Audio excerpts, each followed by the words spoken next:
चुनाव को लेकर फिलहाल माहौल सरगर्म है। विपक्ष के जिस विरोध की तपिश को सरकार अभी महसूस कर रही है, उसकी लपटें बिहार से ही उठी। ऐसे में बिहार का एक किस्सा आप सभी को मालूम होना चाहिए।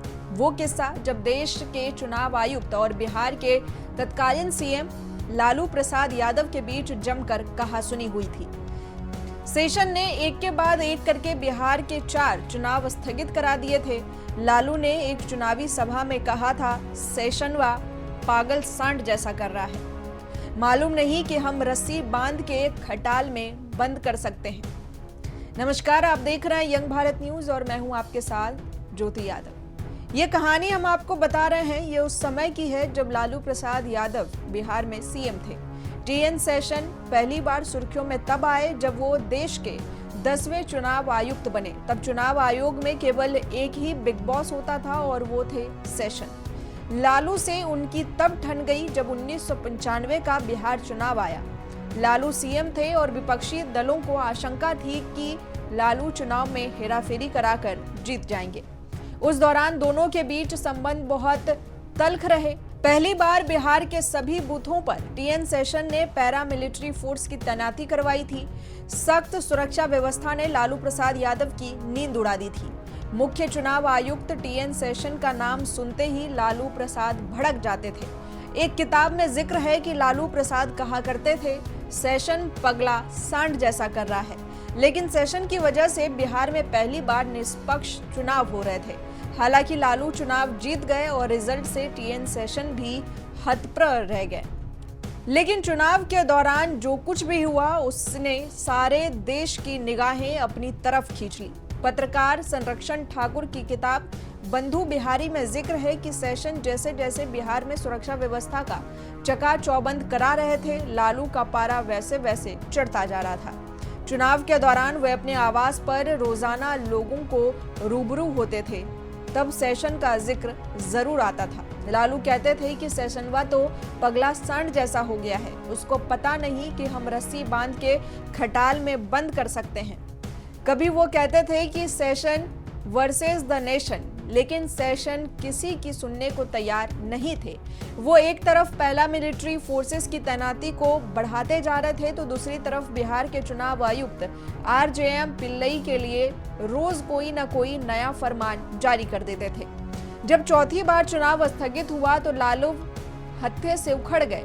संकर्षण ठाकुर की किताब बंधु बिहारी में लिखा कि एक दिन उन्होंने पिल्लई को फोन लगाया। वो बोले कि पिल्लई, हम तुम्हारा चीफ मिनिस्टर हूं और तुम हमारा अफसर।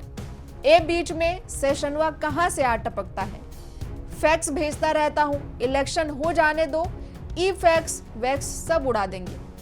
संकर्षण ठाकुर ने आगे लिखा कि लालू यादव उन दिनों सेशन को अपने अंदाज में कोसते रहते थे और कहते थे कि सेशनवा को भैंसिया पे चढ़ाकर गंगा जी में हिला देंगे। लालू यादव ने 1995 में जिन्ना निकालने की बात की थी।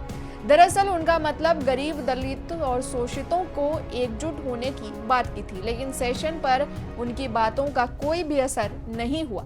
वो अपने बेगाल अंदाज में बिहार को लेकर फैसले करते रहे। तब उनका एक बयान खासा सुर्खियों में रहा था, वो था, मैं नाश्ते में नेताओं को खाता हूँ। 1990 में सेशन देश के मुख्य चुनाव आयुक्त बने थे। उन्होंने पहली बार एहसास दिलाया कि देश के लोगों को भी चुनाव आयोग भी कोई संस्था है जो स्वतंत्र रूप से काम कर सकता है। सेशन पर नकेल डालने की कई कोशिशें हुई, उनके खिलाफ सदन में महाभियोग चलाने की भी सिफारिश हुई, लेकिन प्रधानमंत्री नरसिम्हा राव ने ऐसा नहीं होने दिया। राव को लग रहा था कि ऐसा करने से जनता में सरकार की छवि खराब होगी।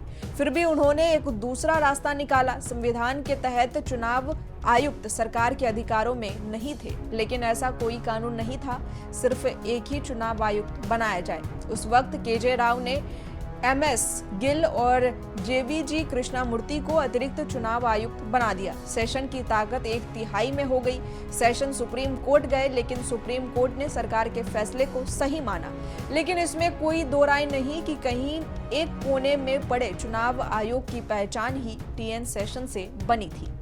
सेशन ऐसे शख्स थे जिन्होंने पहली दफा दिखाया कि चुनाव आयुक्त की ताकत क्या होती है। एक बारी तो नरसिम्हा राव से भी भिड़ गए थे। फर्जी वोटों पर लगाम लगाने के लिए उन्होंने सरकार के पास प्रस्ताव भेजा कि वोटर आईडी पर मतदाताओं की फोटो लगाई जाए। सरकार ने उस समय ये कहते हुए इनकार कर दिया कि इसमें बहुत खर्चा होगा। सेशन भी मानने वाले नहीं थे। उन्होंने कहा कि जब तक फोटो नहीं लगेगी वो एक भी चुनाव नहीं कराएंगे। इसके बाद 1993 में फोटो वाली वोटर आईडी की शुरुआत हुई। हालांकि वो राष्ट्रपति का चुनाव भी लड़े, पर सियासी दलों को लगता था कि राष्ट्रपति बने तो कुछ भी ऐसा कर सकते हैं जो किसी भी सियासतदान के हित में नहीं होगा, लिहाजा उन्हें हार दिया गया। लालू यादव और चुनाव आयुक्त के आयुक्त टीएन शेषन की ये कहानी के बारे में आप क्या सोचें, कमेंट में जरूर बताइए। और मौजूदा स्थिति से आप जोड़कर इसे किस तरह से देख रहे हैं ये भी लिखिएगा। फिलहाल के लिए बस इतना ही। इसी तरह की तमाम बड़ी खबरों के लिए जुड़े रहें हमारे साथ और देखते रहें यंग भारत न्यूज़।